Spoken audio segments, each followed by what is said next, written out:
Good evening. My name is Mary Vias. I'm the president of PSC Partners Seeking a Cure Canada.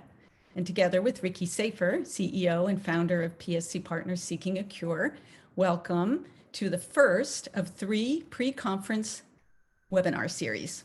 The basics of PSC, everything you want to know about understanding test results and managing your symptoms. Next slide, please. This webinar and the upcoming conference are made possible with the very generous support from our community sponsors, and we thank you. Next slide, please. Today's webinar and our entire conference is being co-hosted with Harvard University. Dr. Josh Korzenik from Brigham and Women's Hospital and Dr. Dan Pratt from Mass General Hospital are our 2 co-hosts, and we've been working with them for over a year to come up with a wonderful agenda for our conference. And while this conference is virtual, and we're sad that it can't be in person this year, we want you to know that as always, we will have the features that make the annual conferences so great: education sessions, peer groups, social times. And also we have our usual mentor-mentee program as well. So before we get started, here's a reminder to save the dates for the 2022 annual conference, June 2nd through 5th. We're hoping to open registration any day now. We're just waiting for information from our virtual events platform, and then it will open. Our conference, as I said, co-hosted. And this year, with the launch of our International Collaborative Research Network during the conference, we will be introducing several new programs that will accelerate PSC research. Be sure to join us for our engaging keynote speaker, Dr. David Feigenbaum, on Friday, June 3rd. To learn about the PSC Partners Strategic Research Plan, and be sure to learn about it and join in our 2 think tank sessions. We need as many patients and caregiver voices as possible in these interactive sessions. You'll also have the chance to learn about 2 of PSC Partners' promising new long-term research projects.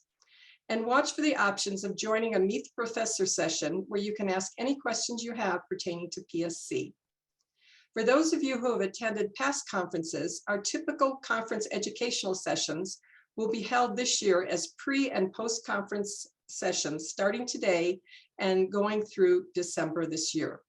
So watch for our messaging any day now to register and stay tuned. Next slide. And now let's get started with the basics of PSC. I'd like to introduce our moderator and conference co-host, Dr. Dan Pratt.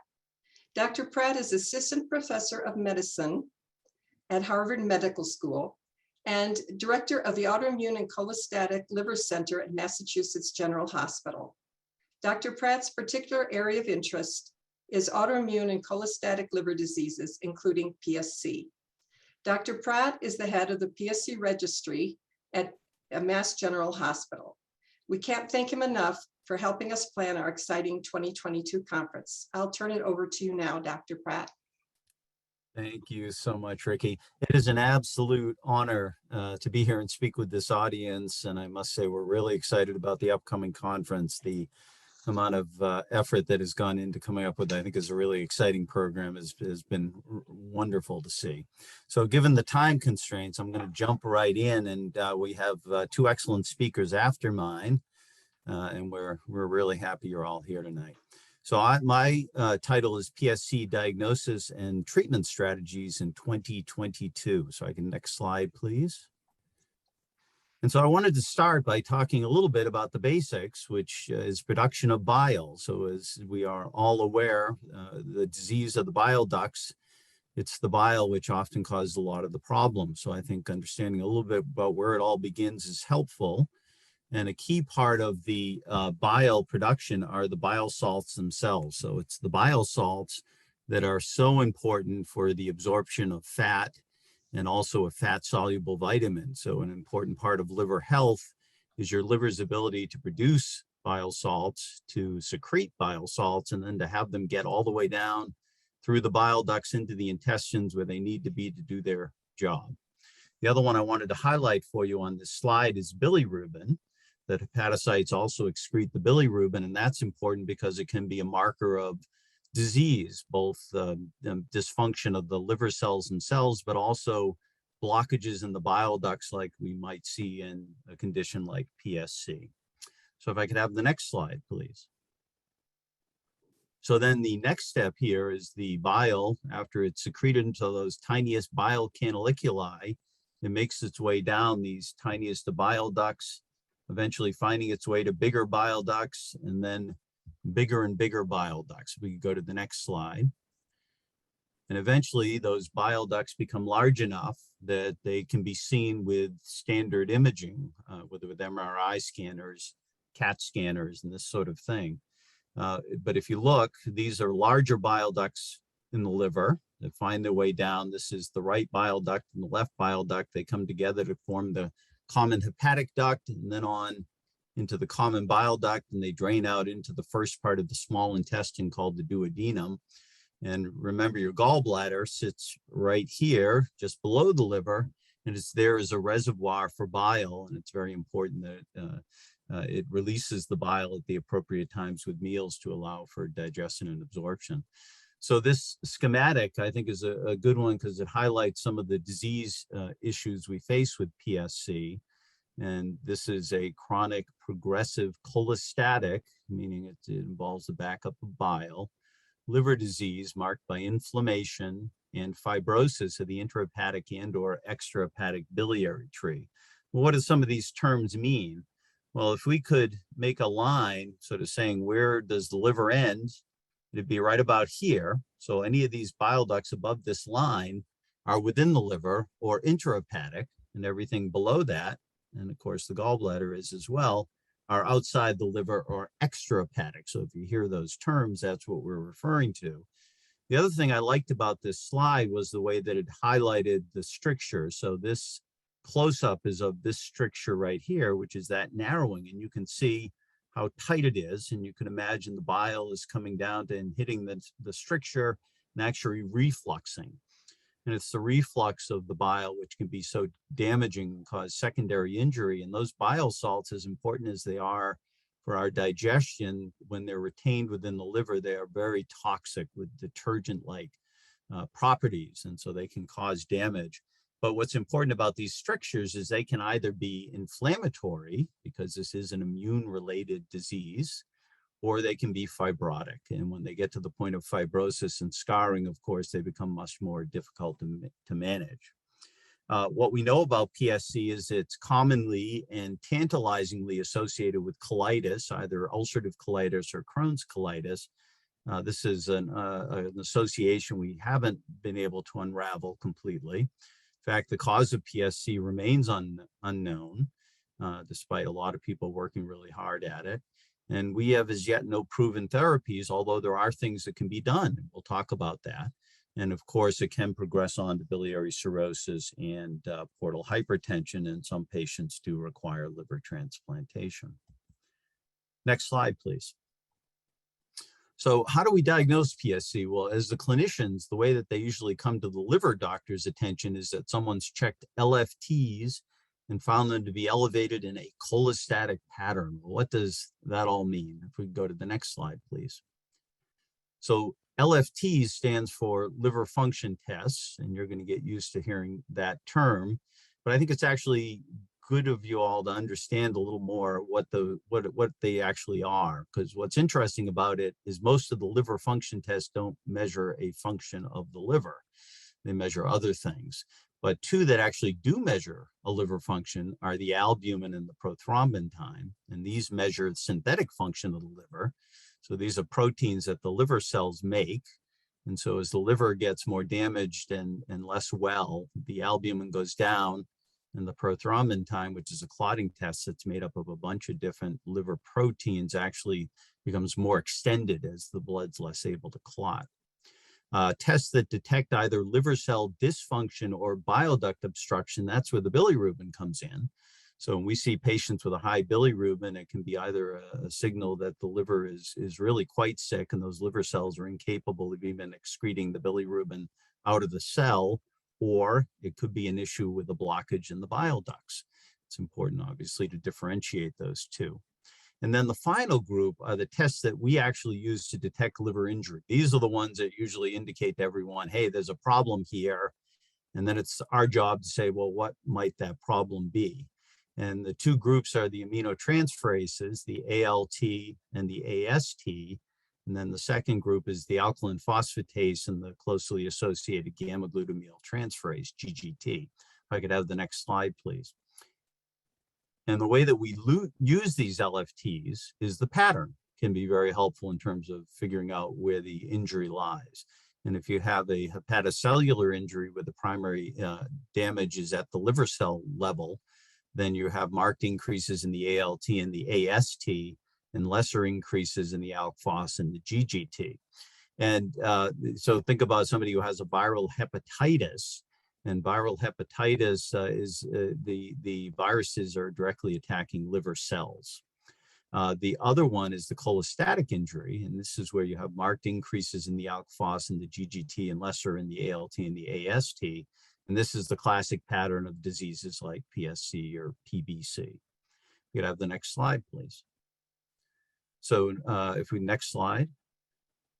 So now if we have LFTs elevated in a cholestatic pattern in a patient with known UC or Crohn's colitis, we're going to very quickly think, oh, could this be PSC? And the way that we determine that, next slide, is that we go on to do cholangiography.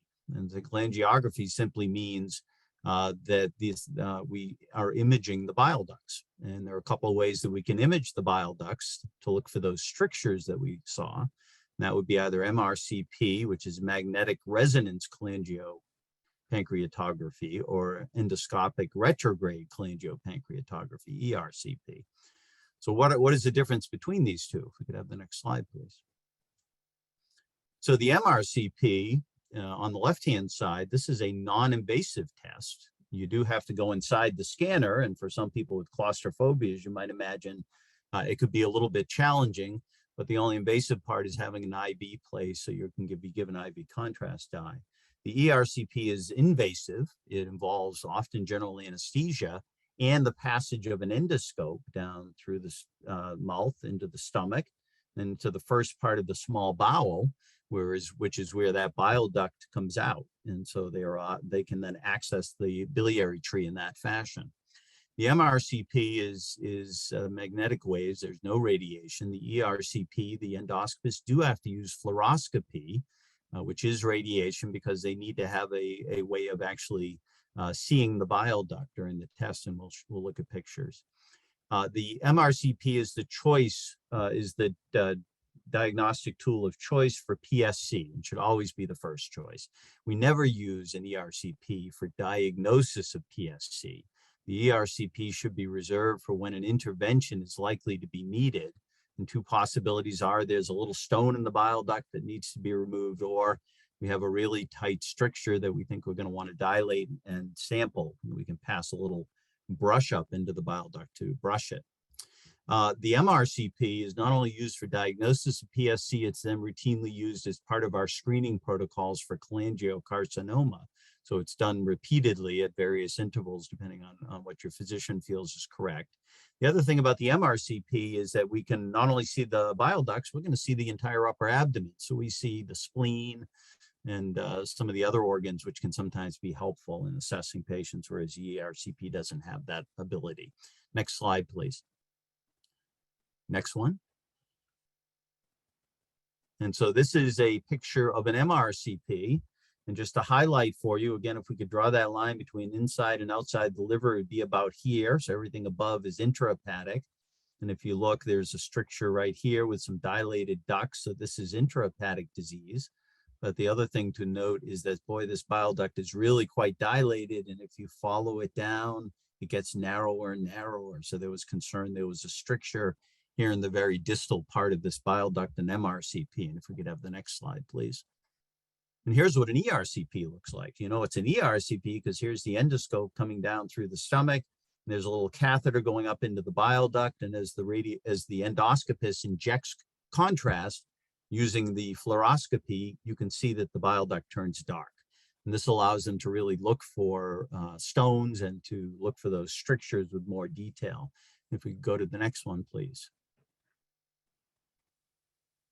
Oh, I'm hearing that we can't see the mouse pointing items out. So I apologize. I'm trying to point to things and I didn't realize it couldn't be seen.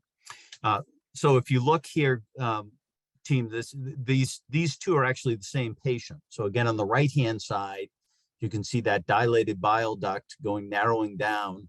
And on the left-hand side, you can see that's the exact same bile duct there.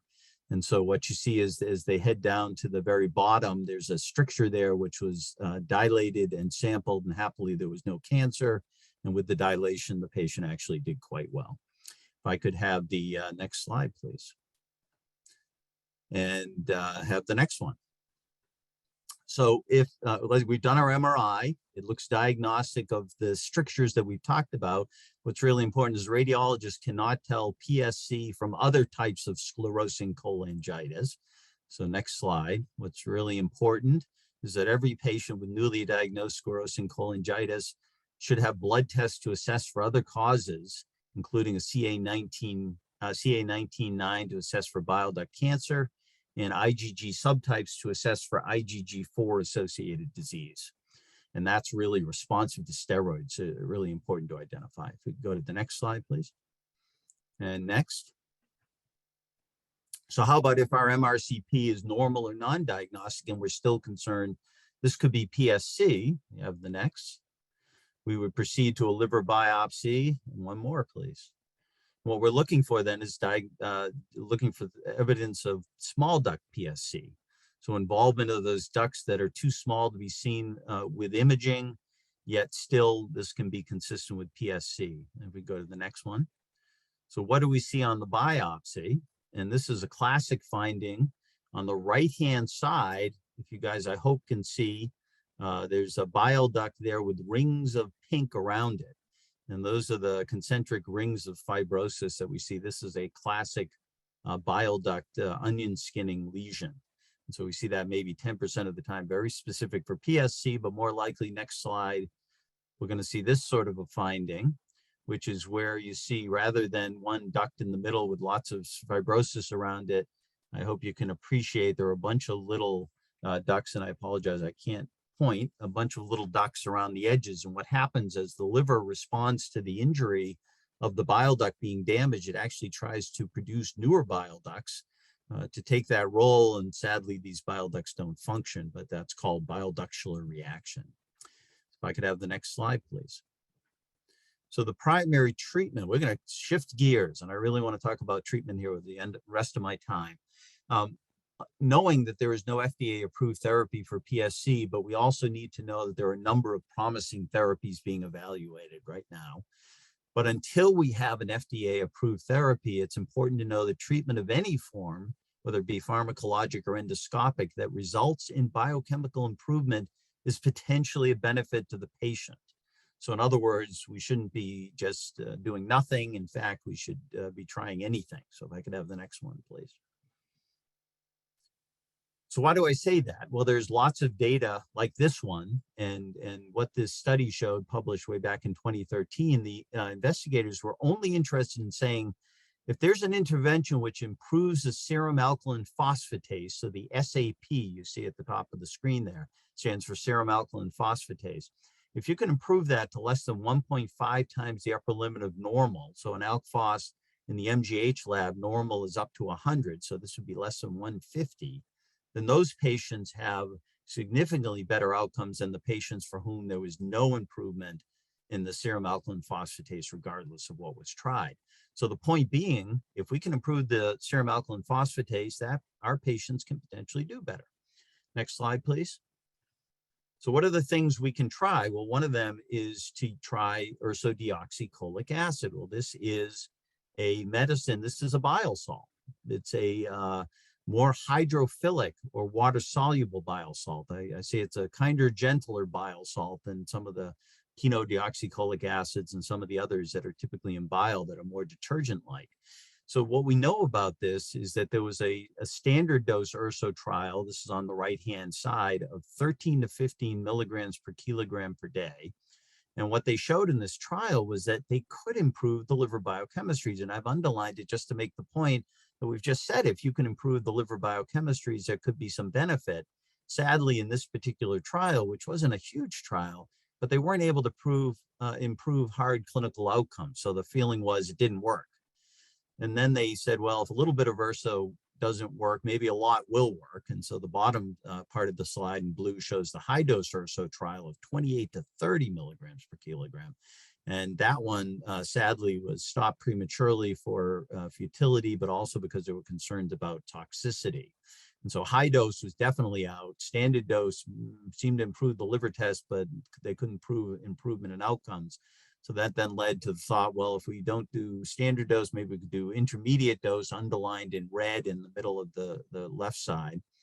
And but the point I want to make from this, and this is what most of us, I think, do who treat a lot of patients with PSC, will try urso. I use it in a standard dose. But the key thing here is you have to prove that your patient has some benefit from it. So in other words, we'll start our patients on urso, see if they tolerate it well, because you're not going to continue a medication that they don't tolerate when we don't know that it benefits them. And then after a period of time, typically 6 months, if you can show that the alkaline phosphatase improves to greater than 40%, reduction from baseline, or you better yet normalize it, then we will continue it indefinitely. Whereas if not, then you stop it and you consider other therapies. But urso can be an important part for some patients with PSC. But a key thing in PSC, as you all know, it's such a heterogeneous disease that some patients respond to this, some don't. And this is one of the many mysteries that will hopefully unravel with time is what's the difference between patients' response to various therapies. We can go on to the next one. And I'm just going to briefly mention this because NOR UDCA is a neat alteration on urso. And what they've done is they simply have taken off one of the methylene side chain groups. And so it's a little bit altered. And if you're into the chemical compounds, it's at the very top there. But what was neat about this alteration is that as opposed to the NOR-UDCA having to be secreted by the liver cell, traveling all the way down the bile duct, all the way into the intestines to be reabsorbed, by this simple alteration in the urso, it gets reabsorbed by the cholangiocytes in the liver, the bile duct cells. So it immediately gets sent back around into the hepatocytes through what they call the colohepatic shunt. What that does is it produces this protective bicarbonate-rich choleresis from the bile duct cells. You have all of this wonderful bicarbonate coming out to soothe those injured bile ducts. We can go on to the next one. And so what they found was, in fact, as they increased the dose of the NOR-URSO, they had a consistent improvement in the alkaline phosphatase, as one might expect. So if we could go on to the next one, please. The next thing is altering the microbiome. So here's a completely different strategy, guys. One of the theories of PSC is that the microbiome has a significant role. So if we can alter it in a positive way, perhaps it'd be benefit. And where this comes from in terms of data supporting it is some of the antibiotic trials that simply show that with the antibiotics, you could, in some patients, have improvement in the alk phos.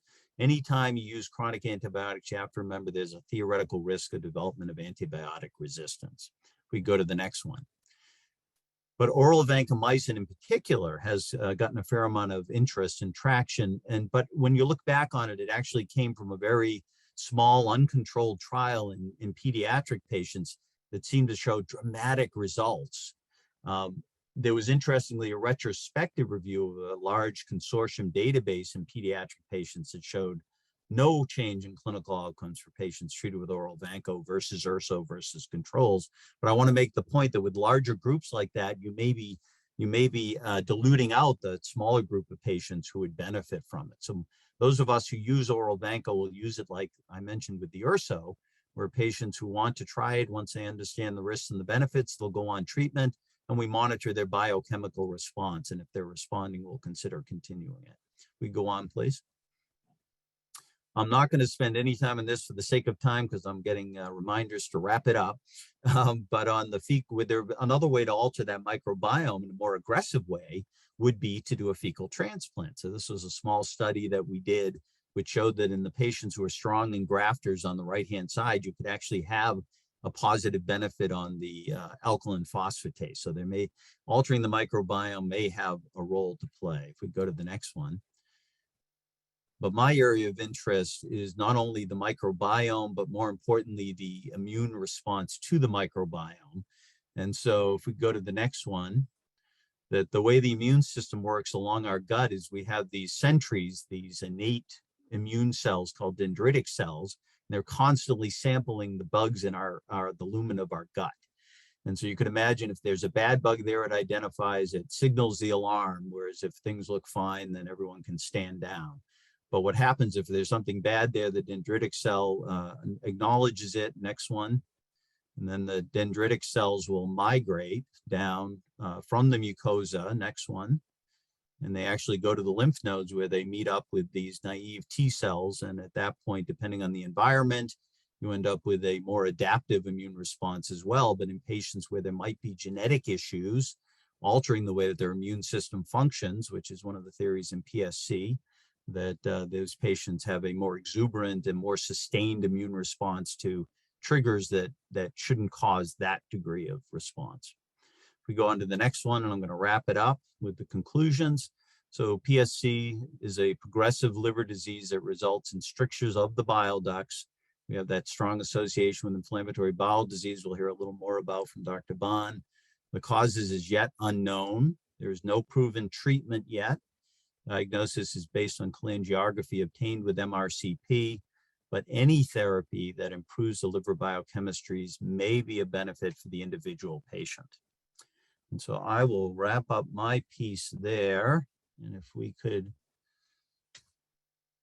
go on to our next speaker, and I want to introduce Dr. Emily Bethea. And Emily is a graduate of the University of Chicago School of Medicine, and then came to Boston for her residency at the Brigham and her fellowships, both GI and advanced liver fellowship at MGH. And we were very happy when Emily agreed to be the medical director of the liver transplantation program as of last November. So welcome, Emily. She's going to talk about symptoms of PSC. Thank you, Dan, for that kind introduction. I am very excited to be here with all of you tonight, and hope we can continue to provide useful information and discussion on this very important topic. And so without further ado, I will, next slide. Perfect. Just briefly go over, as you heard from Dr. Pratt, some of the basic pieces and how they play into the symptoms that can develop. And so as Dr. Pratt had previously mentioned, PSC is a disease of the bile ducts. This bile being trapped in the liver can result in damage. And in some patients, this damage can cause symptoms. And if you go to next slide, what I was really hoping to focus on here is a graphic of some of the most common symptoms in PSC. We'll plan to go over each of these in detail and review some of the why behind why they may be developing, and in certain cases, potential treatment strategies. Before going into the details, I think it's important to emphasize that many patients with PSC can progress very slowly. Many people may not have any symptoms, particularly early in the disease. And if you have PSC, it doesn't mean you will develop all or any of these symptoms. Each patient is very individual, and your symptoms and treatment plan will need to be adjusted sort of based on or tailored to a specific case. Next slide. And so the first symptom we're planning to review was pruritus, sort of another name for itching. Next slide. And to start here, I didn't want to highlight the details, but just relay overall that itch is a pretty complex process, as is sort of the treatment and the evaluation of it. It involves the skin, the brain, and your nerves. And as an example, in PSC, we have bile acids that can accumulate not just in the liver, but also in your skin. And your skin has itch receptors. And these may be activated by substances like the bile acids, and this activation sends a signal through the nerves to your brain. Along with having the itch receptors, we have mechanical receptors in the skin. And these receptors respond to scratching that may initially actually provide feedback to the brain that reduces itch. So sometimes when you're scratching, you scratch and there's an initial relief, but then afterwards it gets worse. And that often has to do with the fact that the itching also induces increased production of some of the substances that will send the signal back, sort of creating this vicious cycle. And so all of it saying that it can send ongoing signals to the brain that promote further itching. And different places or pieces in this process is how we try and target options for therapy. Next slide. So if going back to normal anatomy, which we also reviewed with Dr. Pratt, here's a picture of the liver The liver is shown in gray, the bile ducts in green, and the first part of the small bowel just shown here in pink. You can see that bile drains through the common bile duct down into the small bowel. And again, next slide. This is a picture, as Dan had also showed, of some of the anatomy that might take place in PSC. So showing these strictures, these dilated and these narrowed areas where bile may build up. Again, not just building up in the liver, but also in the skin. Next slide. In pruritus, what we do find is that it tends to be more severe in the limbs, so particularly in the soles of the feet and the palms of the hands. It is often exacerbated by heat or contact, so with irritating materials like wool. It can be associated with diurnal variation or circadian rhythm changes, where it's worse late in the evening or overnight. It's often exacerbated during pregnancy, which is different than a lot of our other autoimmune conditions, which tend to often actually come under control in pregnancy. And then it doesn't always correlate with histologic progression or severity of the disease, meaning early on, people can still have the pruritus, even if they have mild disease, or people with really significant disease with a lot of strictures or areas of narrowing in the liver may not have significant pruritus. So that does tend to be pretty specific. The other thing to say here is this itch can be very uncomfortable. It's usually described by patients as a different type of itch than they experience when, for example, they have a bug bite or a mosquito bite. They'll often describe it as deeper or feeling like it's coming from the inside, and then it's unique, this liver itch being different. Next slide. Listed here are some of the, we think of as non-pharmacologic, so non-medicine-based therapies or measures that may help with itch. In some studies, they've been shown to be successful at decreasing pruritus and stabilizing the skin cells or promoting excretion, of bile. And so these include decreasing the water temperature of a shower or bath, so not taking very hot showers and baths, using a moisturizing soap and avoiding soaps that have additives like deodorants or other things that might be irritating, not drying off completely after shower or bath, or actually applying lotion when the skin is still damp to help with absorption. Some of the lotions that like Sarna or things with menthol and camphor might be more alleviating and relieving. And then next slide, we're moving on to talk about some of the therapies or medical options. So this is a slide I was going to spend a little bit of time on in regards to pruritus and the options for patients, why we may choose some, the stepwise fashion, and what some of the limitations may be. The first step is cholestyramine. It's basically an orally non-absorbable, what we call anion exchange resin. And so it acts by removing potential pruritogens, something that might be itchy, so these bile salts, from the circulation by binding them. So if you're taking it orally, it's in your small bowel, as bile is dumped into the small bowel through our bile ducts, it's bound to this and then excreted through the stool. It is a first-line therapy. It's been shown in a number of large trials and meta-analyses to really significantly improve cholestatic pruritus in liver patients.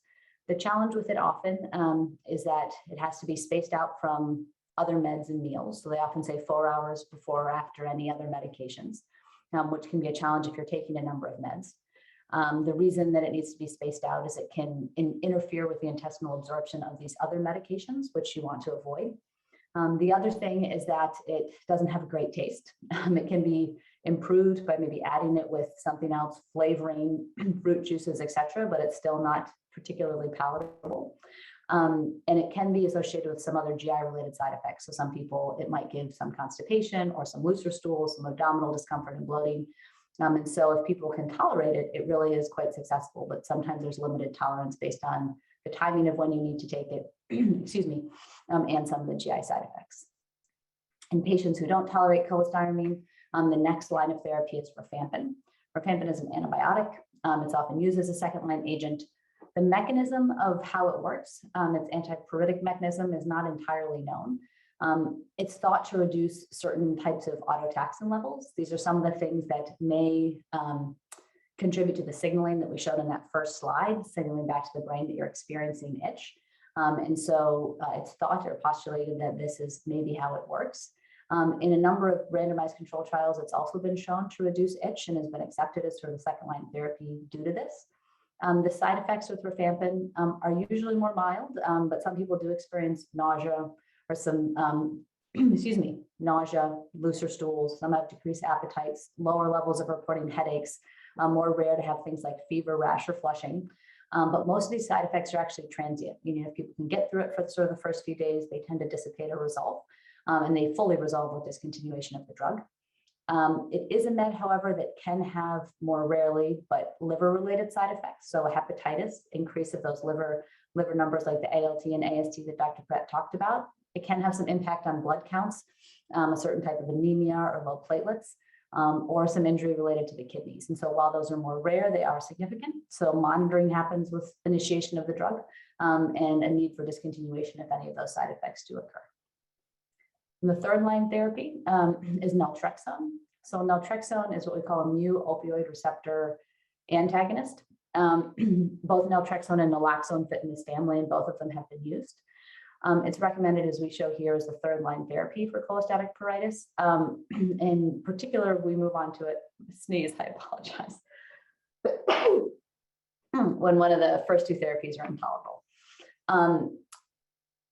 The reason that this medicine is felt to work is because opioids are endogenous opioids, so the amount of natural substance that we have in our body are increased in cholestatic pruritus, at least in animal models. So it's felt the likely mechanism here is reduction of those by blocking the opioid receptors and reducing kind of pain signaling and modifying itch. A significant concern, I guess, with the use of this one, maybe I shouldn't say significant, but one of the concerns is it precipitates initially for many patients an opioid withdrawal-like reaction. And so if patients are on narcotics, it's not a good medicine because they're actually going to be combating each other when you try and use them. It's not an option in those patients. But even patients who are not on narcotics, they will describe sometimes this sense of feeling very unwell or sense of doom when they start the medicine. So we tend to start it at a very low dose and slowly up titrate. And again, this is one where when you get through the first few days, a lot of those symptoms resolve entirely, but it can be striking when you first start to take it if you're not aware or able to take it in a time when you have a little bit of not a lot on your plate in terms of activity or other things going on, so that if you are having side effects, you can work through it. And then the fourth line therapy listed here is sertraline. Sertraline is a selective serotonin reuptake inhibitor, or an SSRI. It's used frequently or prescribed as an antidepressant or an anxiolytic for anxiety. It's recommended sometimes in conjunction or after other therapies have not been successful. The rationale being that serotonin and things that modulate serotonin are also felt to help in the perception of pruritus or the perception of discomfort, and in doing so, help improve itch. It's usually started at a lower dose, so it says here 75 to 100, but oftentimes people may start even lower and up titrate as well as they tolerate.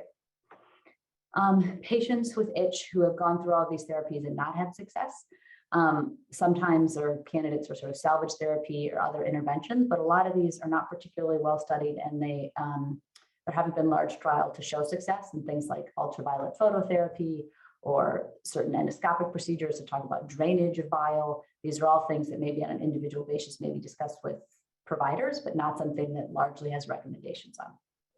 Next slide. And this comment down here was just to note that sometimes before people go through cholestyramine, rifampin, naltrexone, sertraline, they're put on antihistamines.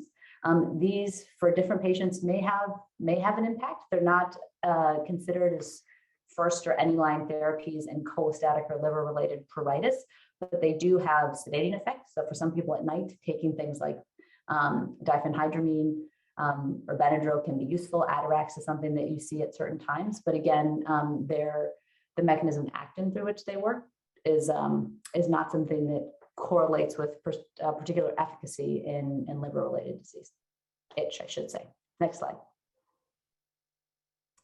All right, and so moving on to the other symptoms, I was going to group here sort of three of them together.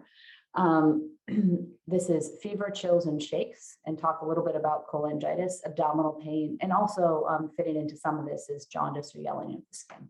Next slide. So as Dr. Pratt had gone into, to start, I think it's helpful to step back for a minute and review the term cholangitis. And so as you see in many places in medicine, the suffix itis means inflammation. So arthritis, inflammation of the joints; pneumonitis, inflammation of the lungs; colitis, inflammation of the colon; and again, cholangitis, inflammation of the bile duct. Next slide.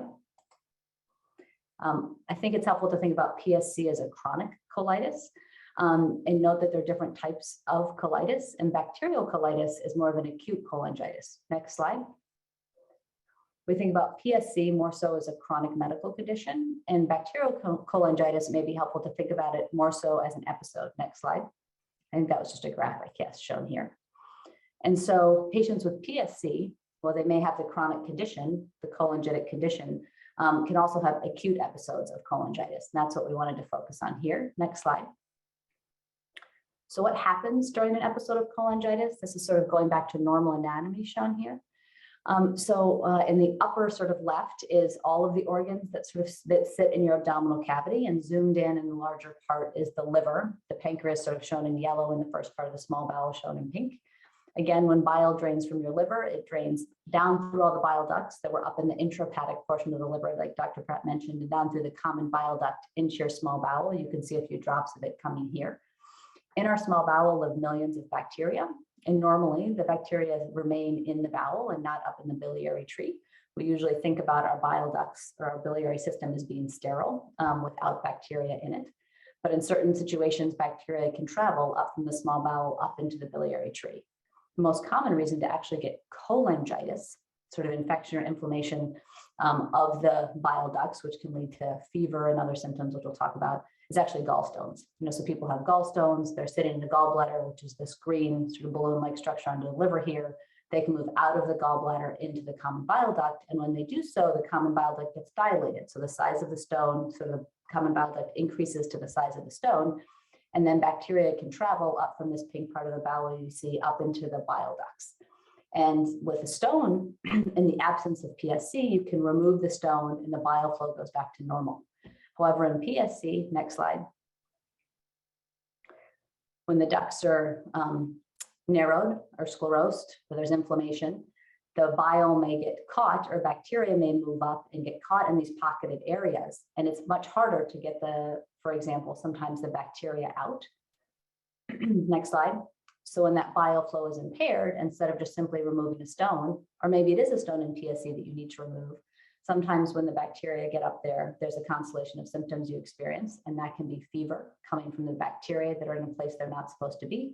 The bacteria can also move from outside of just being stuck in the biliary tree into the bloodstream. And that's often when you'll have the shakes or other symptoms of systemic infection that's going throughout the body. That's when also, if you have blood cultures or things drawn, that we can note bacteria that are in the blood. For many patients, this is a constellation of sort of three symptoms. It's the fevers, it's the right upper quadrant pain, so where our liver sits, that pain that can be in the right upper part of the abdomen. And if bile is significantly blocked, so not sometimes just minor narrowing or more limited slow flow, but obstruction of flow, then jaundice can develop. And that's the buildup of bilirubin that can contribute to yellowing of the eyes or yellowing of the color underneath your tongue or yellowing of the skin when you can see based on the color of your sin-enhanced pigment. Next slide. And so in bacterial cholangitis, or if there is microbial challenges up in the biliary system, the goal of management is actually trying to remove bacteria. And so first-line therapy is often antibiotics.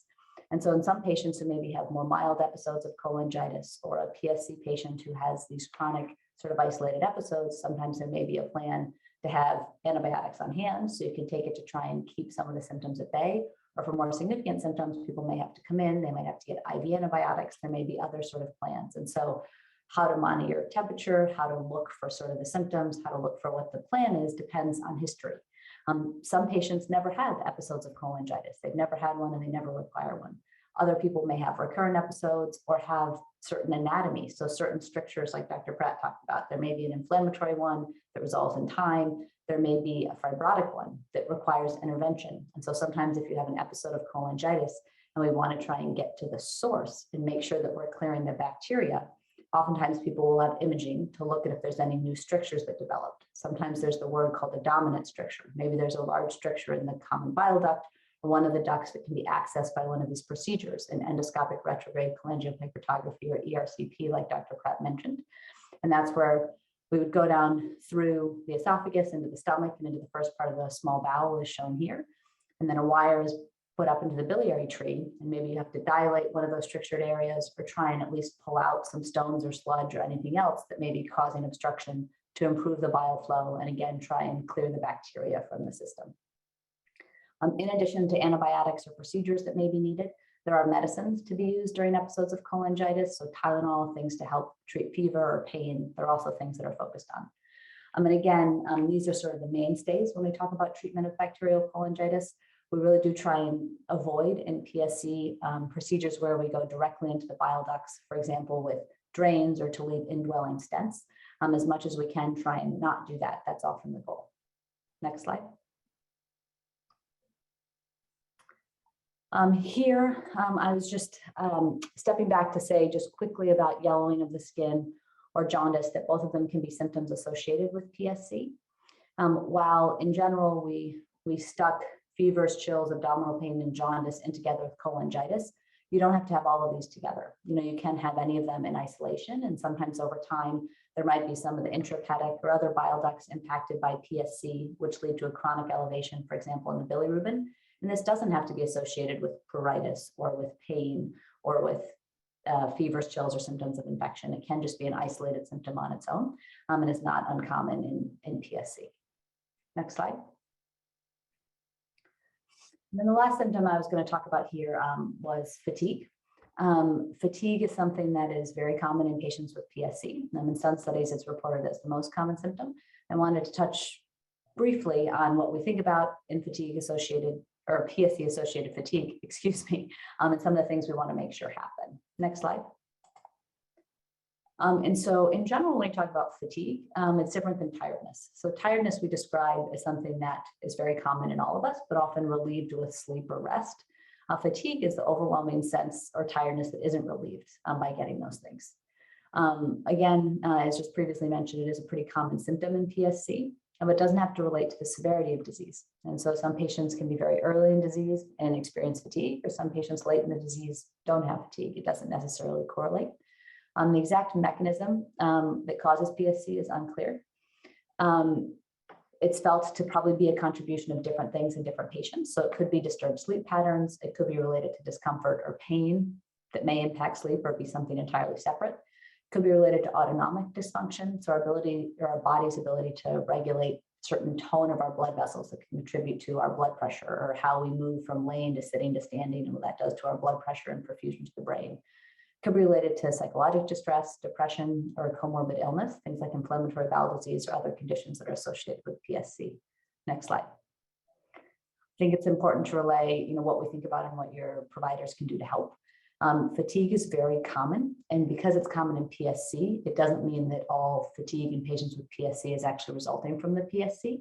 There are a number of other conditions in which we can see fatigue, and it's really important that those conditions are being excluded. And what I mean by that is thyroid conditions, anemia, vitamin deficiencies, inflammatory bowel disease, that all diabetes and depression, that they're all also being evaluated separately and treated accordingly. Next slide.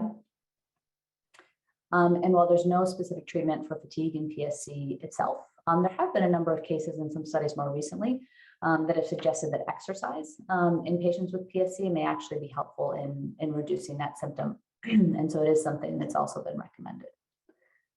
Next slide. And I know we're not taking questions now. I will hand it back over to Dr. Pratt. Thank you so much, Emily. That was wonderful. All right, next up, we have Dr. Irun Bhan. And Irun is a Harvard Medical School graduate who then went down to Columbia to do his residency, and we were lucky enough to have him come back to his GI fellowship and advanced liver fellowship at MGH. And I'll just mention that Emily and Irun were both in the same fellowship class, so that was, needless to say, a heck of a class that we had. But Irun, you're up. Thanks so much, Dan, for the kind introduction. And good evening, everyone. Thanks so much for the opportunity to speak with you all today. I'll be discussing not PSC itself, but some issues that can come along with PSC. So here's the plan for my talk. We will discuss cholangiocarcinoma, which is cancer of the bile ducts, low levels of certain vitamins called fat-soluble vitamins, inflammatory bowel disease and an associated increased risk of colon cancer, and finally, bone disease, osteoporosis. Next slide. The good news is that we can screen for most of these things and try to catch and treat them before they become a problem. So let's start with cholangiocarcinoma, which is cancer arising in the bile ducts in or just outside the liver. Cholangio means bile duct and carcinoma means cancer. Cancer is when cells that make up a part of the body start growing uncontrollably and can invade into nearby structures or travel to other parts of the body. In this case, it's the cells that create the walls of the bile ducts that are overgrowing. In the bottom left there, we have a cartoon of the wall of a bile duct, and the abnormal orange-brown cancer cells are growing and disrupting the normal yellow bile duct cells. About 10 to 15% of people with PSC will develop cholangiocarcinoma at some point. And an individual's risk of developing cholangiocarcinoma depends on how severe and extensive the PSC is. Cholangiocarcinoma can occur in different places along the bile ducts. In PSC, it usually does not occur deep inside the liver, as what is called intrahepatic cholangiocarcinoma. Instead, it most often occurs in the part outside the liver, that's extrahepatic or distal cholangiocarcinoma, or right where the bile ducts leave the liver. That area is called the hilum of the liver, and cholangiocarcinoma there is called hilar or perihilar cholangiocarcinoma. PSC is also associated with an increased risk of gallbladder cancer. Next slide, please. So many experts think it's a good idea to screen for cholangiocarcinoma to try to catch it early when there's the potential to cure the cancer and before it causes significant symptoms or complications. Except in cases of very mild PSC, we usually recommend getting screened for cholangiocarcinoma every 6 to 12 months, depending on the severity of PSC. Screening for cholangiocarcinoma can also look for gallbladder cancer. We typically screen with a type of MRI called MRCP that you heard about, in which the MRI machine is specifically tuned to look at the bile ducts. That's the cholangio, and the pancreatic duct as well. That's the pancreato part of cholangiopancreatography. So on that test, we're looking for a major stricture or narrowing that's more pronounced than the others. This is called a dominant or relevant stricture. These big strictures can be signs of cancer, although oftentimes these strictures are benign, that is, not cancer. Cancer or not, it's useful to know about these strictures because further evaluation for cancer is warranted. And regardless of whether cancer is present, opening up the narrowing with an endoscopic procedure can be helpful to let the bile flow through and prevent infection, bacterial cholangitis that you just heard about. So this is an MRCP image from a patient with PSC. You can see the bile ducts light up. But here at that arrowhead, you can see, well, you see that there is no bile duct there. This is where it's really narrow, the site of a dominant stricture. So to screen for cholangiocarcinoma, we usually combine MRCP with a blood test called CA19-9. CA19-9 is a protein that is normally made by cells in the body, but is made in higher amounts by cholangiocarcinoma, also pancreatic cancer. It's a little tricky because CA19-9 can also be elevated for other reasons, like from an infection, inflammation, or a bad bile duct blockage. Also, not all cholangiocarcinomas produce high amounts of CA19-9. So you can see that neither test is perfect, but when used together, they can raise an alarm that something is going on and trigger more thorough testing. Next slide, please.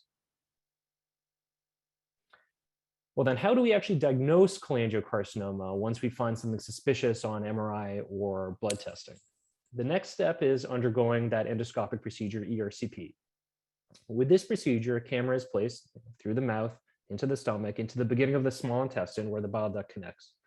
Small devices can be placed into the bile ducts from the small intestine. Samples can be taken from the bile ducts themselves. So in this picture in the top right, contrast or dye is injected into the bile ducts and an X-ray is taken to get a more detailed look at the stricturing. In this case, a brush is used to scrape off cells from the bile ducts to try to capture some of those cancer cells shown again here in the bottom left. Cells captured by brushing can be benign, meaning not cancer, or atypical, meaning they look a little strange. Atypical cells can raise the question of cancer, but in the setting of PSC, the bile ducts are already a little atypical or strange looking, so this designation often isn't so helpful. If cancer cells can be captured on the brushings, then the diagnosis is made. The report may say adenocarcinoma, which is a general term for certain types of cancer, including cholangiocarcinoma. There are additional tests that can be done on the sample to help understand whether there might be cancer there or not. Specifically, these look at the DNA inside of cells to see how abnormal the cells are. A newer way to look at and sample the bile ducts is called cholangioscopy, which can sometimes be a helpful next step if the diagnosis is not clear after ERCP. So with this test, a tiny camera is actually placed into the bile ducts from the small intestine. On the bottom right there are pictures from cholangioscopy. And with this procedure, you can actually take tiny forceps and try to get a biopsy, a chunk of the bile duct wall, to get a bigger and better sample than you might typically get from just an ERCP brushing. Next slide, please. So the treatment of cholangiocarcinoma depends on a lot of factors, but generally for extrahepatic cholangiocarcinoma, cancer affecting the bile ducts outside the liver, the goal is surgical resection, cutting out the cancer from the bile duct with surgery and reconnecting the bile ducts. If the cancer is right at the edge of the liver in that hilum, it is sometimes hard to cut out and reconnect everything there, because this is also where the blood vessels enter the liver. So sometimes if the cancer is really just focused in that one spot, but cutting it out is not possible, liver transplant can be used to take out the old liver and bile ducts and put in new ones from a donor and potentially cure the cancer. Chemotherapy and radiation treatment may be combined with either surgical resection or transplant, or used on their own to help treat cholangiocarcinoma. Next slide. Inflammatory bowel disease, or IBD, is a problem closely associated with PSC. IBD is a disease where the intestines get inflamed, probably as a result of the immune system inappropriately attacking the bacteria that are hanging out inside of us, and the intestines get injured as collateral damage. Most people with PSC will develop IBD at some point in their life, and it's usually the form of IBD called ulcerative colitis. Less commonly, there's Crohn's disease or indeterminate colitis, which is IBD that shares similarities with both of the other types. Colitis, to be clear, means inflammation of the colon. So ulcerative colitis affects continuous portions of the colon, shown on the right side there, and starts at the end at the rectum and works its way backwards. Crohn's disease, to the left, can be patchy and can actually affect any part of the digestive tract from the mouth to the bottom, although the colon specifically is always affected in PSC. Crohn's disease can have the tendency to form strictures, not of the bile ducts, but of the intestines, in this case, as labeled in that diagram. Although most people with PSC will develop IBD, the opposite isn't true. Most people with IBD don't have PSC. IBD can cause a variety of symptoms, including abdominal pain, diarrhea, blood in the stool, and intestinal obstruction, usually from strictures in the setting of Crohn's disease. IBD associated with PSC is usually milder than IBD in the absence of PSC, although unfortunately that's not the case for everybody. The other thing is that the activity of someone's PSC and IBD don't necessarily go together. So just because someone's IBD is acting up doesn't mean their PSC is going to be acting up too. Next slide, please. So because IBD is so common with PSC, people with PSC are recommended to undergo colonoscopies every 5 years to check if IBD is developed. During a colonoscopy, this is what a normal colon looks like on the bottom left. And moving to the right, the pictures show increasing severity of inflammation in the colon from mild to severe. The Mayo score listed above the pictures is one way to classify the severity of ulcerative colitis based on how it looks on colonoscopy. Biopsies are taken during colonoscopy looking for what's called chronic inflammation of IBD. That is signs that the inflammation has been an ongoing problem and will continue to be a problem, as opposed to acute inflammation, which is something else that can be seen on the biopsy results, which is from a short-term problem like an infection that might come and go and might not be related to IBD. Next slide, please. Colitis treatment is complicated and out of the scope of this talk, but I will say there are numerous oral, injectable, and IV medications available for IBD, and new treatments are being evaluated all the time. The current treatments are mostly targeted at modifying the immune system, and an ongoing area of research, as you heard about from Dr. Pratt, is whether altering the microbiome, the bacteria that live in our gut, can play a role in treating colitis and maybe the PSC as well. Next slide.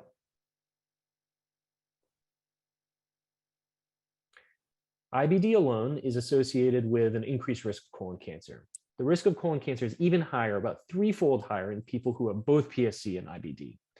So this is another good reason to know if IBD is present. Colon cancer in folks who have PSC and IBD can occur at a very young age, with about half of people developing cancer at an age less than 49 if they're going to be developing cancer. So it was recommended that people with IBD and PSC get colonoscopies every year. This is to check for signs of colon cancer, but also for signs of dysplasia, which are changes in the cells of the colon that are on their way to becoming cancer, but haven't become cancer yet. So this cartoon depicts a small area of dysplasia that is growing into a cancer over time. If dysplasia or cancer are present, the treatment options include snipping out the problem area during colonoscopy, or surgery to remove part or sometimes all of the colon. Chemotherapy can also be helpful in certain situations. Next slide. Another issue that can come up with PSC is the deficiency of certain vitamins, namely vitamins that don't mix well with water. So instead, in the intestines, they need to mix with fats and bile to be well absorbed and used in the rest of the body. If the bile is having a hard time getting past the strictures in the bile ducts, then less of these vitamins are going to be absorbed in the intestines. Specifically, these vitamins are vitamin A, D, E, and K. The risk of vitamin deficiency increases with the amount of stricturing in the bile ducts. Many experts screen for deficiency of these vitamins every 3 years or so, although this, like all the other recommendations, have to be tailored to an individual situation.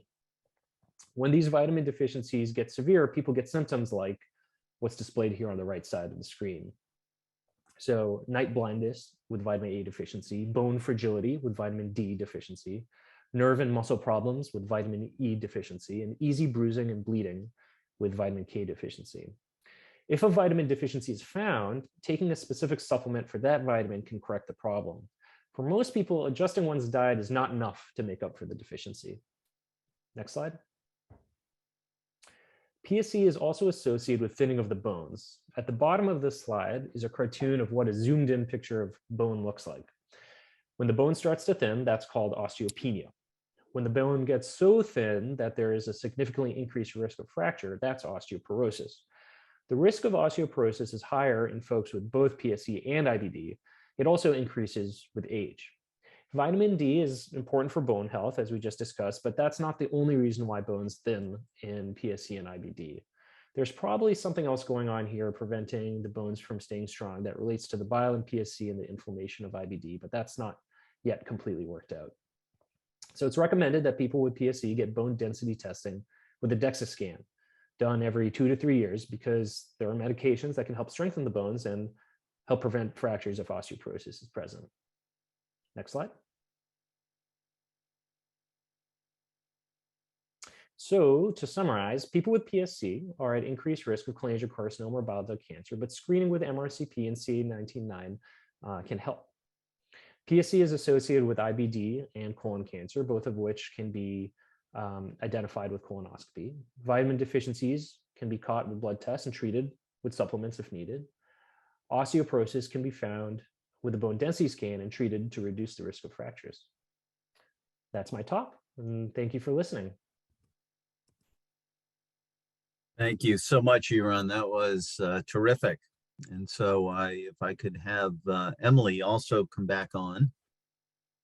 And at this point, we'll go ahead and take some questions and answers. We've got some really good ones here, guys. I hope you're both ready.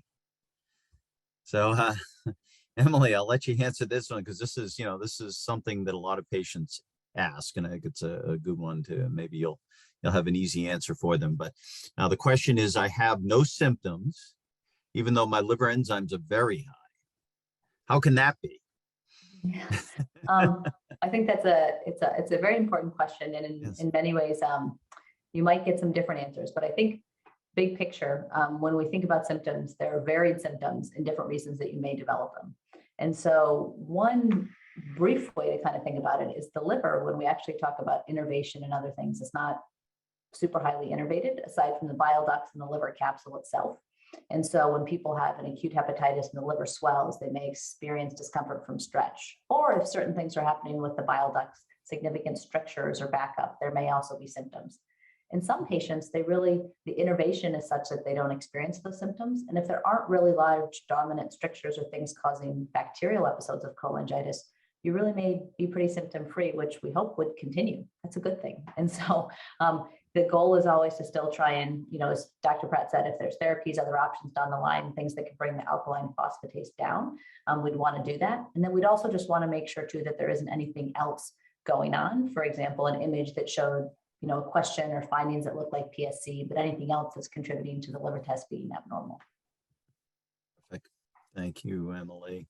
Next one, Irun, I don't know whether you'll know this is reach to pediatric patients. Is there an age that you found should bone density scans start in pediatric patients? I honestly don't know the answer to that one. Yeah, I'm not as familiar with the pediatric population. I mean, Right. generally the bone thinning, wouldn't be expected to occur at such a young age since it's a very chronic process. But many of these things are not completely worked out in terms of when screening for certain things should be started, and oftentimes it should be kind of personalized depending on the situation. So you could imagine someone with very severe PSC and IBD as well might start at a younger age, whereas someone with milder disease might start at an older age. Terrific. Thank you, Irun. The next one is, I read today of a Norwegian study that said the ELF test is better at prognosticating the course of PSC than the Mayo algorithm. What is the ELF test? Is it just another algorithm of common blood tests? And what do you think is the best way to look at progression, recognizing it is variable? So there's some stuff to chew on, guys. Just for the group, you're absolutely right. The ELF test is another way to try to look for fibrosis. So one of the holy grails of any sort of PSC related research would be if we had a biochemical test that would accurately determine progression and fibrosis. So this is exactly the sort of thing that we're looking for. I don't think the ELF test is quite ready for prime time. There's some pretty good data in PBC, and certainly in NASH it's been looked at. But for PSC, we're not quite there, but we may get there. But your point is well taken. Boy, if we had that sort of test, it would make our clinical trials a whole lot easier. And one of the things we'll talk about at the conference actually is endpoints of therapies. And so I thought that was a terrific question. Next question, I will see.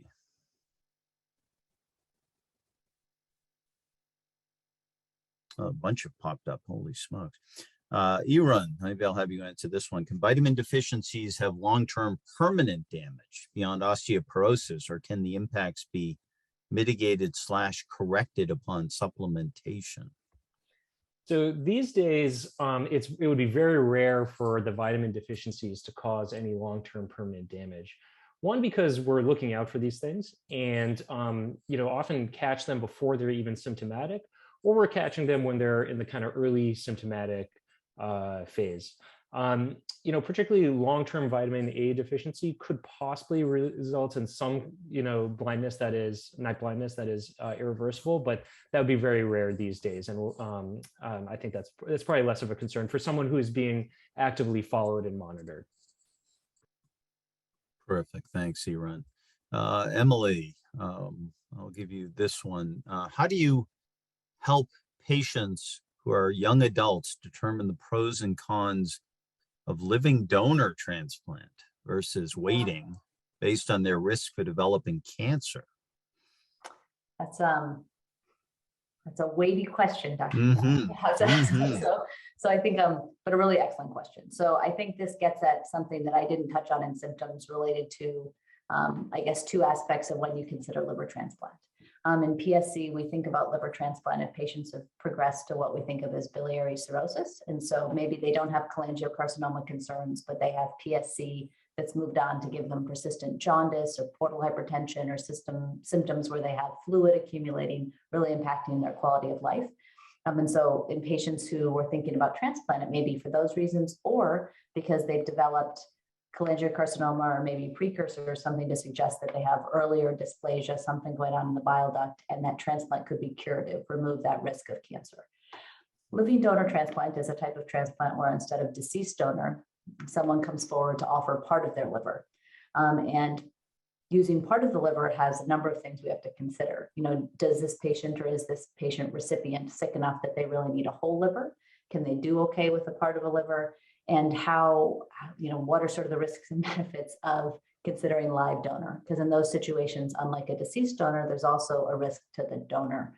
So I would say it's very individual, but I think when you're talking about living donor for cholangiocarcinoma, and you're at a program that has expertise in living donor, there will be a lot of conversations both on the donor side and the recipient side to really talk through if that's the right thing for the recipient. And there may be more specific questions you have, but I think there's so much that becomes individual at that level. It's probably easier to leave it a little bit broad. I don't know, Dan or Irun, if you have other things to add to that. No, I think that's absolutely right. And it's a hard decision that all these discussions have to be held individually for sure, because circumstances are so specific to the individual. The next question is one related to pregnancy. So are there any risks to or during pregnancy? What do I need to be aware of before getting pregnant? Just got diagnosed with PSC early stage. And do my kids have a higher risk of PSC? So I can tell you I've had a number of my PSC patients go through successful pregnancies, even in later stage disease. I think it is important to know that you're probably at higher risk for having issues with pruritus and cholestasis in the third trimester. We see that with both PSC and PBC. But I think it always is good to have a high risk OB person as part of your team when you're at that point. But the expectation would be the early stage PSC, you will absolutely have a healthy pregnancy. And in terms of the risk to the kids, while we don't fully understand the genetics, there clearly would be some increased risk, but it is tiny, thankfully.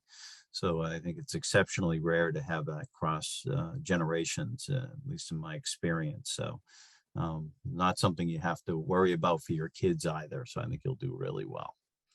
All right, next one. Here's another challenging one. I'll leave it to either one of you want to grab it.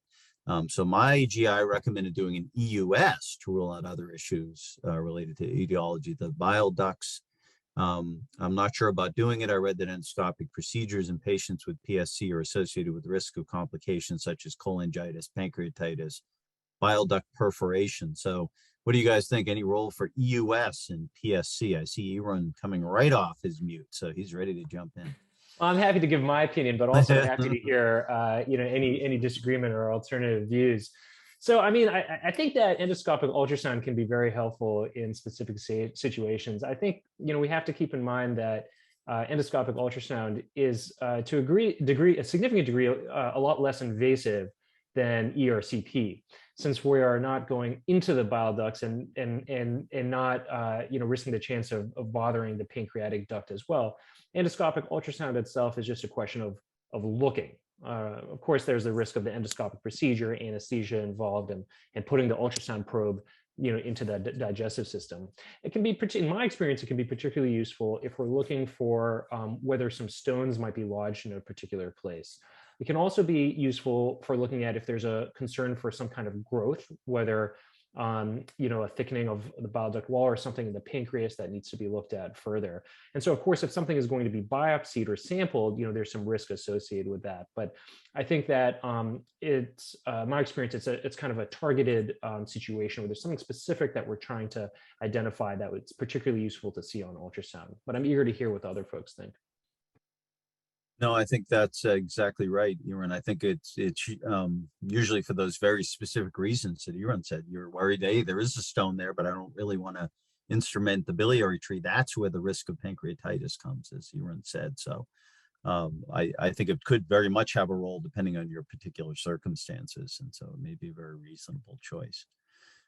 There was a question, I'll give this to Dr. Bethea, related. Could you talk a little bit about portal hypertension, such as severity and what can be done once you have it?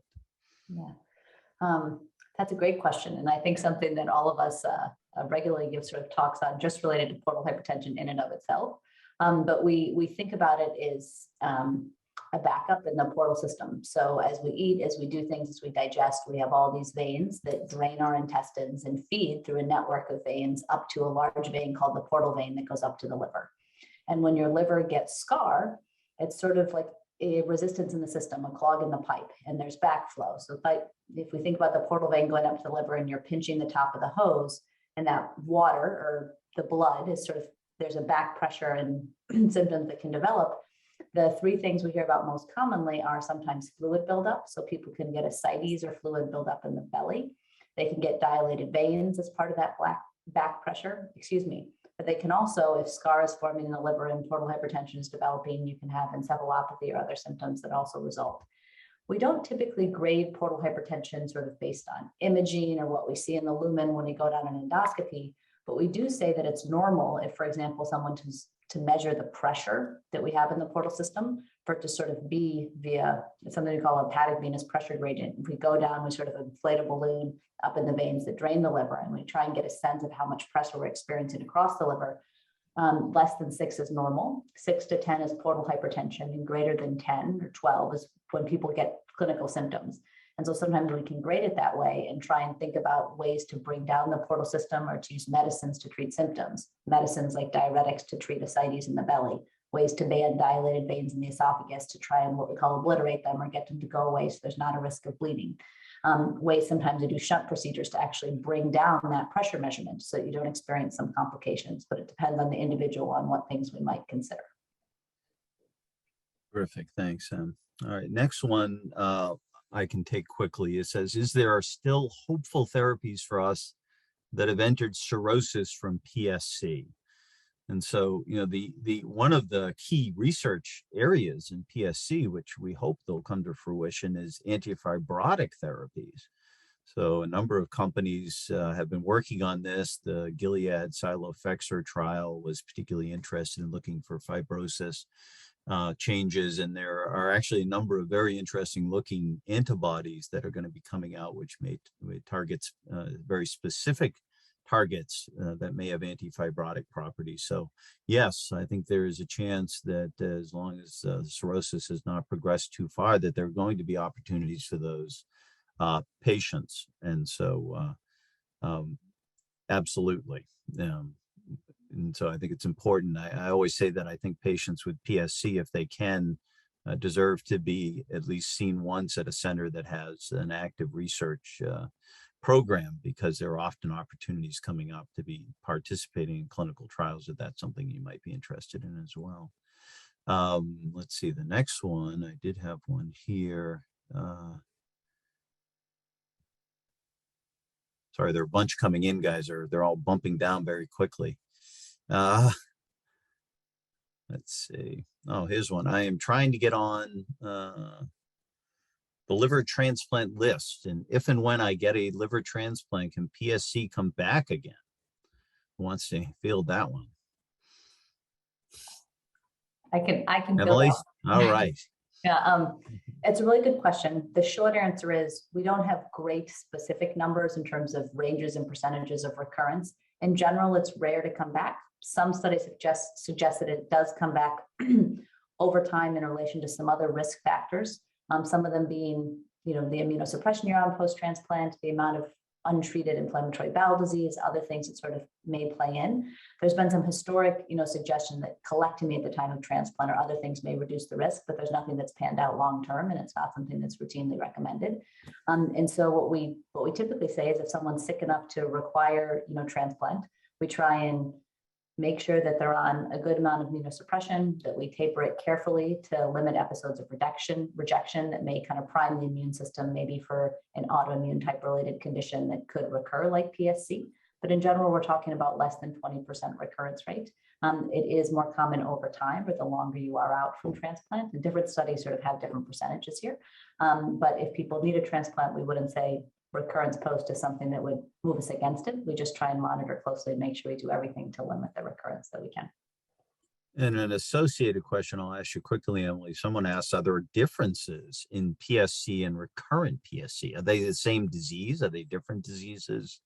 What is this? Yeah, I think another easy one for you. Yeah, I think then that probably gets a little bit to some of what you said about when people are diagnosed, is it PSC or is it a secondary cause of cholangitis, meaning that after transplant, you can have other reasons the bile ducts get injured.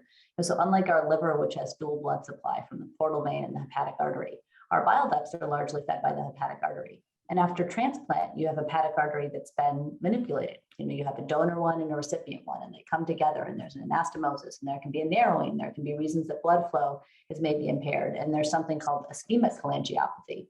Other things that can develop in a transplanted liver that aren't necessarily primary sclerosing cholangitis, but a different type of cholangitis that develop. And so that's much more common than recurrent PSC. And so looking at anatomical or other reasons that you might have strict drain or dilation of the bile ducts, that's something separate that has to be looked at. Perfect. Thank you. Not only is it a really good one here, which is worth answering for the whole group. Why should improvement in quotations be the only measure of a treatment?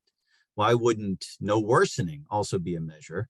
If you have a mild case and don't worsen, isn't it a pretty good outcome? And it says I'm thinking of vancomycin.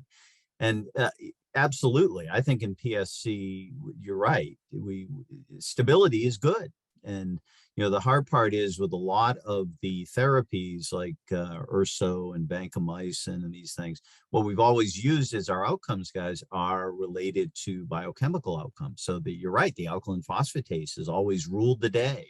And I showed you data that suggested the alk-phos does correlate with outcomes. And so that's one of the reasons why, if we can find other biomarkers that are better at determining long-term outcomes, that's really the way to go. Because I'm with you. If we have an anti-fibrotic drug in PSC, I would say that stability of fibrosis is a win.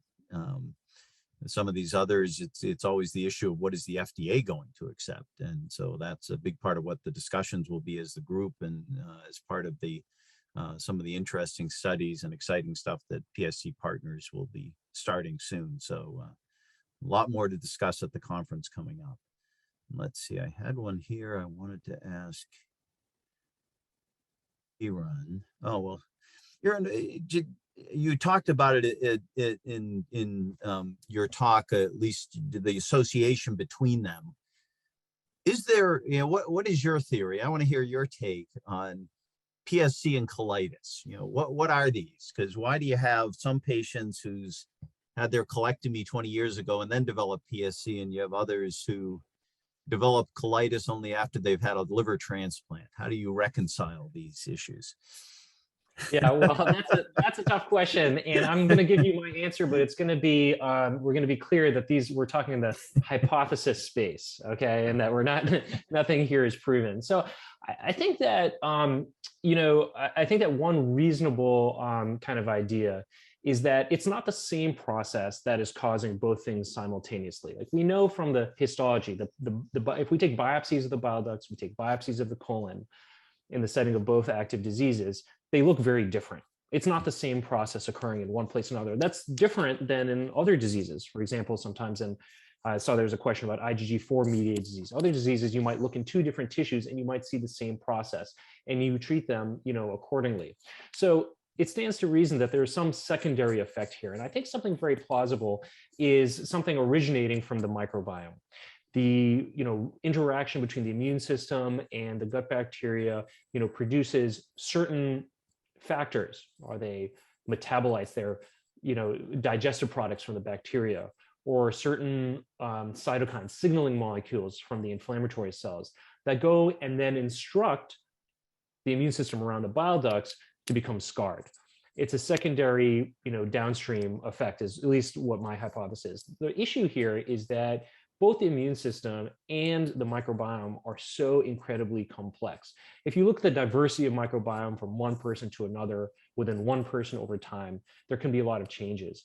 And so this can, kind of help explain why there's such differences in manifestations of IBD and manifestations of PSC before transplant, after transplant, mild, intrahepatic, small duct, extrahepatic. And so anyway, that's what I'm going for now, but we'll see as further research gets done on the microbiome and the mechanisms. We'll see, in 10 years when we're sitting here, we'll see where we're at. Terrific. And I'll just mention one other related one was getting at the diet issue, guys. So someone asked, please elaborate on diet changes that may help alter the microbiome in a beneficial way. And of course, as Irun said, we don't know what the optimal microbiome is. So as a result, knowing exactly how to manipulate things to produce that is a real challenge. There will be at the conference, as another teaser, there will be some data presented from the low sulfur, low protein diet study, which was partly through PSC partners. So people are starting to work on dietary changes as a way to treat PSC, and hopefully we'll have more information on that soon. It'll be exciting. So I see Ricky's back. So. Yes. Sorry to interrupt. This has been great, especially the Q&A session. It's been wonderful. So thank you, Doctors Pratt, Bethea, and Bhan, for your really phenomenal summary of the basics of PSC. And I think both for newly diagnosed patients and those of us who've had PSC for years, we all really learned a lot. You beautifully explained the disease itself, the symptoms, current and future therapies, and associated conditions. So thank you so much. This has been phenomenal. A great start to our conference. Okay, next slide. Okay, a few reminders before we finish today. One, please join the patient registry and learn more about that at the conference if you don't know much about it now. If you're newly diagnosed or if you just want to talk to someone else about PSC, we have a mentor program. Please think about joining that. Listen to our monthly podcasts on all different topics related to PSC. Visit links on our website to our COVID-19 and vaccine information. If you're not on our mailing list, please sign up now for that, and also follow us on social media, especially now as we're coming up to the conference and new information will be coming up quite often. Upcoming events, you all know about the conference, but we have 2 more pre-conference webinars. We have a newcomer orientation on Thursday, May 12th from 6 to 7:30 Mountain Time. Our next pre-conference webinar is the basics of pediatric PSC, which is Thursday, May 26th from 6 to 7:30 Mountain Time. And again, the conference June 2nd through 5th. And our kickoff of the 2nd annual Walk 83.01 fundraiser starting Saturday, July 9th. Please visit our website as always at pscpartners.org, and Canadians also please visit pscpartners.ca. So thank you everyone for joining us tonight, and please join us for the other pre-conference webinars and certainly at the conference. Thank you so much.